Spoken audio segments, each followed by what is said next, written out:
in this environment, it's a little bit like waking up and being in vibrational alignment. You've listened to us a little bit, gave a powerful opening that is in perfect vibrational alignment with the source within you. You resonated with the source within you. It's why you lighted up for us. It's why we thought it was a good idea to bring you here fast, because you were tuned in, because we distracted you till you got your paper out. We distracted. I'll throw it away. We distracted you from the vibrational frequency. So this is a good environment for you to practice the vibration of what you're looking for. So it's like you've just awakened, and let's pretend, it's not such a pretending, let's acknowledge, let's assume that you've just awakened. You are in that high-flying place because there's been a suspension of momentum while you sleep, and now it's your intention to maintain that vibration alignment. Do you think the best idea is to take the issue that matters more to you than everything else put together and contemplate that now? No. Because if you do, it's sure, isn't it, that you're gonna lose your connection. So what we want to convey to you, what we want you to all hear from us, if we can convince you that the connection is what matters and solving that problem isn't, if you can hear that, because if you can sustain the connection for a little while, the problem will evaporate, because in the absence of the vibration of it within you, it can't continue to be your experience. So have we convinced you that what matters is the alignment? That that's what matters, is the alignment? What matters is the alignment. What matters is the alignment, and the subject doesn't matter. Now that's hard for you to hear, isn't it? Because you've been working hard. You told us you've been working hard. You've been trying hard. You try hard to get from where you are to where you want to be, and we want you to understand. And we know it must just be so irritating to hear this. You've been wasting your time. Can't get there from there. The harder you try, the more you practice the vibration of resistance. And then the louder you ask, but the more you've practiced the vibration of resistance. So you just have to let the things that you want that haven't been coming go for a while. Just let them go. Stop using what you want that you don't have as your excuse to not feel good. In order to sort of drive this point home in a way that you can really hear it, we've begun speaking about your point of attraction. Your point of attraction, do you sort of understand that? If you are the creator of your own reality, and if law of attraction is responding to your vibration, then doesn't it make sense that you're standing with a habit of thought, with a pattern of vibration that is being responded to, your point of attraction? So if you're fearful all the time, your point of attraction is very far from what you really want. If you're ornery all the time, or a lot of the time, your point of attraction is different from what you want. Your emotions are your indicator of what you're doing vibrationally. Have you been listening to us long enough to sort of understand what we mean by that? You were source energy before you came into this physical body, and a part of you came into this body. A part of you came into this body, but the larger part of you is still non-physically focused. Just deal with that. Humans want to call that your soul, or God force. We want to call it that non-physical eternal part of you that you have sprung forth from, but that you're still intricately tied with. It's your vibrational nature. It's your true vibrational nature. So that part of you adores you. When you're mad at you, you cause a vibrational difference. That part of you loves others. When you find someone who is despicable, Esther loves that word, despicable, you cause a vibrational variance. So when you separate yourself from you by the logical thing that you've chosen, that's a vibrational variance. But if you practice it long enough, then you end up in this sort of habit of vibration. So we've been wanting to demonstrate that your point of attraction is like a sort of swirling state of being. It's a vibrational disc, sort of like the seven dwarves. There was Henri, well, they called him grumpy, but same difference, and happy. There was dysfunctional and passive aggressive. So Esther's up to about 200 dwarfs now. She's having such fun. She recognizes them around in herself and others. So there are these habits of thought, these vibrational habits of thought that represent this sort of vibrational place where you hang out. And so if you've been hanging around in hopeful but not believing, then that's what the universe leads you to. If you're hanging around in despair or discouragement, then that's what the universe leads you to. Let's define what we mean by that's what the universe leads you to. There's a better way of saying that. That's what you find in the universe. That's what you find.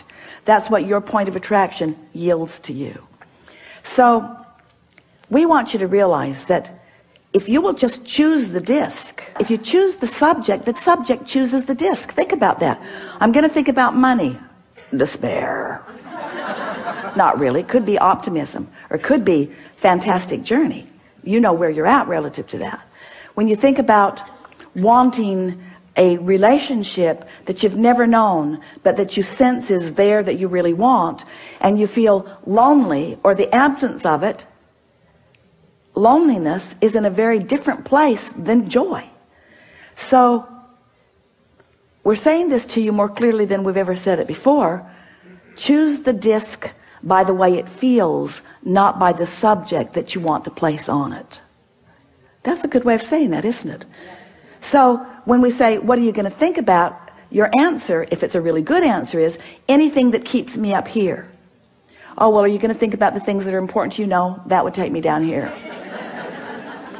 Because the things I really want, now we know, you know, we're playing with you because we see you progressing and having wonderful lives in many regards, but you know what we're getting at. Sometimes the things that matter to you most don't make you feel that good because the vibration that you've practiced isn't one of knowing or expecting. Every subject is like a big long stick or a little short stick, doesn't matter. It's a stick. A really big long stick that has two ends on it. On one end of it is what is wanted, and on the other end of it is the absence of what is wanted. And so if you pick a subject where you've been practicing what you don't want, and you say, I'm going to set a goal about this, well, then what you've actually said is, I'm going to set a goal to practice a thought that's way down here.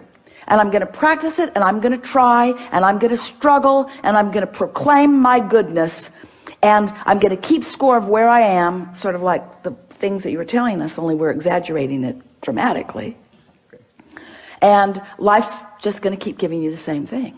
So you pick your disc by how you want to feel. This morning, Esther was in her sleeping room, and she could hear some children and parents moving through the hallway with great volume. And her first thought was, they should be quiet, people might be sleeping. And her next thought was, they're really having a good time. Now, which of those thoughts do you think was the best thought for Esther to think? They're really having a good time. Then Dad started singing. It was awful. The worst voice ever. But he was so joyful in his singing. And Esther thought, that's really a beautiful thing. I hope no one ever tells him how bad he is at this. So she had the potential of going all over the place, but because she's been practicing that, it's like that's where the thoughts now must be. The thought could start out down here because bad singing is bad singing. In other words, you just know the difference, don't you? So her thought started out here, but because she was here, her thought just had to join her up here. She just couldn't stay down there. Not that long ago, her vibration would have joined her down there. Now, her thought is joining her vibration. Can you feel the difference? That's step 4. I've sustained my vibration long enough that everything in my universe has to join me where I am, or it's going to bounce right off of me. If it's going to join me, it's going to be where I am. I now have creative control of my environment. That's step 4. So let's just start really generally. So you've just awakened. You've heard everything that we've said. We know that you're internalizing it. The audience is with you. So what do you want to say now that you've awakened? This bed is really comfortable. You are brilliant. You are brilliant. The bed is comfortable. What else you want to say? The pillows are really comfortable. Yeah. All 4 of them. Yeah. Yeah. What else? I feel great. I feel happy. I feel in tune with my body. Yeah. You've got it. You've got it. And any thought like that, now stay there for 17 seconds, and then another, and then another, and then another, and then another, and then do it tomorrow, and the next day, and the next day, and the next day, and the next day, and the next day. And before you know it, we won't be having a conversation about what's missing in your life. The conversation that we'll be having is, you'll say to us or to whoever you're talking to, you know, I just let it go for a while, because I realized that the subject that was so important to me had me sort of bound in a frequency that wasn't good to me for me. So I just let it go for a while, and I just focused upon the things of my life that felt really good to me. And I did it and did it and did it and did it until more thoughts joined, more thoughts joined. You see, because once you sustain this, even for a little while, the manifestations that start flowing are more good feeling emotions, powerful thoughts moving into your experience. You begin getting impulses that lead you right where you want to be. What Esther is discovering, now that she's there so much of the time, is that she'll get an impulse to do something that formerly she thought would not have been a very good idea to do it, but she'll do it, and then something will unfold that for just a minute she'll think, oh, I'm not sure if that was a very good idea either, but then that will cause a question to be asked within her that will bring a solution, and she'll realize, I was just led right down a path from where I am to where I want to be. Because she's heard us say, and you have too, that the source within you knows where you are in relationship with everything you want, and knows exactly what the path of least resistance is to get you there. But you've got to try a little bit to be on a vibration of least resistance. And as you start hanging out in a vibration of less and less and less resistance, it's just going to amaze you at first when you realize how smart non-physical is, how caring they are about where you are, how much they know about where you are in relationship to where you want to be. And they'll just guide you and guide you and guide you and guide you. And you know what the best part is? The journey is so fun. You keep thinking it's the destination that's going to ring your bells. The journey rings your bells. Because in the absence of resistance, it's fun here, and it's fun here, and it's fun here, and it's fun here, and it's fun here, and it's fun here, and it's fun here, and it's fun here, and it's really fun here, and it's really fun here, and it's really fun here. And that was so interesting, and I like this so much. And before you know it, every day of your life is one of just moving into things that are interesting and fun, and sometimes challenging, which is both interesting and fun, you see. You don't have to be where you think you want to be in order to be happy. You just got to be on the way to where you want to be in order to be happy. When you go on vacation, you're going to go here and here and here and here and here and here, and you're going to end up back home, and you never say, final destination is home. I'm already there. Why go? Because you know why you're going. You're going for the stimulation. You're going for the life it gives you. You're going for the fun. It's not the end result, and there is no end result. There is no ending. Step 4 has got to tell you that. We've been hanging around on step 1, step 2, step 3 for quite a long time. Now we're in step 4. Doesn't that let you know? It never ends. And there's a 5 and a 6 and a 7. Don't worry about it. We're just kidding. It's just more of the same. It's just more. Once you get this and you've got this, once you practice this and you are, once you sustain it and you know how to do it, life's just going to yield to you all of the reasons that you said, I'll go forth into this physical experience. Not one of you said, I'll deprive myself in order to really want something. Not one of you said, I'll go forth into a broken world and I'll patch it up. You didn't say that. You said, I'll go forth and I'll figure out what I want and I'll line up with it and I'll feel good. And the wholeness of who I am is going to flow through the specifics of what I'm living. And I'm an eternal being. And I mean to make this moment and this one and this one and this one and this one all that it can be.